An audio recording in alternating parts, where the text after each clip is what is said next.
അസ്സലാമു അലൈക്കും വറഹ്മത്തുള്ളാഹി വബറകാതുഹു. നമ്മൾ ഒരുപാട് ഒറ്റപ്പെട്ട് ജീവിക്കുന്ന ആളുകളെ കാണാറുണ്ട് അല്ലേ? അവരൊക്കെ അവസ്ഥ ഒന്ന് ആലോചിച്ച് നോക്കിയേ.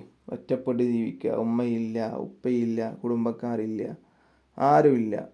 ചിലപ്പോൾ അവർക്കൊക്കെ ഇവരൊക്കെ ഉണ്ടാകും, പക്ഷെ ഇവൻ്റെ പ്രവർത്തനങ്ങൾ മൂലം അവനെ എന്താക്കും, ഒറ്റപ്പെടുത്തും. അങ്ങനെയുള്ള ആളുകളുണ്ട്. ചില ആളുകൾ ഇവനൊരു തെറ്റുകാരനായിരിക്കില്ല, എന്നാലും അവർ പല തെറ്റുകളും കുടുംബത്തിലുള്ള അമ്മായി പോരുകൾ കാരണം അങ്ങോട്ടും ഇങ്ങോട്ടും കാര്യങ്ങളൊക്കെ പറഞ്ഞ് ഇല്ലാത്ത കാര്യങ്ങളൊക്കെ പറഞ്ഞ് പ്രചരിപ്പിച്ച് ഇവനെ ഒറ്റപ്പെടുത്തി കുടുംബത്തിൽ നിന്ന് തന്നെ പുറത്താക്കി ഒറ്റപ്പെടുത്തുന്ന അവസ്ഥകളൊക്കെ നമ്മൾ കാണാറുണ്ട്.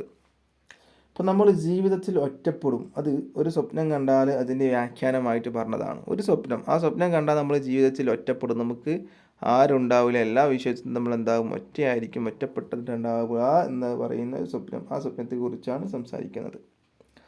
ഇപ്പം കാക്ക എന്ന് പറയുമ്പോൾ നമ്മുടെ ജീവിതത്തിൽ നമ്മുടെ നാട്ടിലൊക്കെ നമ്മൾ എന്താണ് എപ്പോഴും കണ്ടുകൊണ്ടിരിക്കുന്ന ഒരു ജീവിയാണ് കാക്ക അല്ലേ? കാക്കയെ സ്വപ്നം കാണുന്നവർ ഉണ്ടാകും നമ്മൾ അല്ലേ? കാക്കയെ സ്വപ്നം കാണുന്നവരൊക്കെ നമ്മുടെ കൂട്ടത്തിൽ ഉണ്ടാകും. ഖുറാബ്.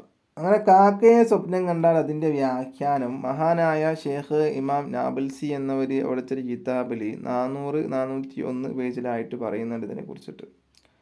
എന്താണ് പറയുന്നത്? ഒരാൾ കാക്കയെ സ്വപ്നം കണ്ടാൽ അതിൻ്റെ വ്യാഖ്യാനം മൊത്തമായി പറയുകയാണെങ്കിൽ അവനിക്ക് പ്രയാസം ഉണ്ടാകും എന്നുള്ളതാണ്. അവനിക്ക് ജീവിതത്തിൽ പ്രയാസം ഉണ്ടാകും. അതുപോലെ അവനോട് സംസാരിക്കുന്നതായാണ് സ്വപ്നം കണ്ടത്. കാക്ക അവനോട് സംസാരിക്കുകയാണ്.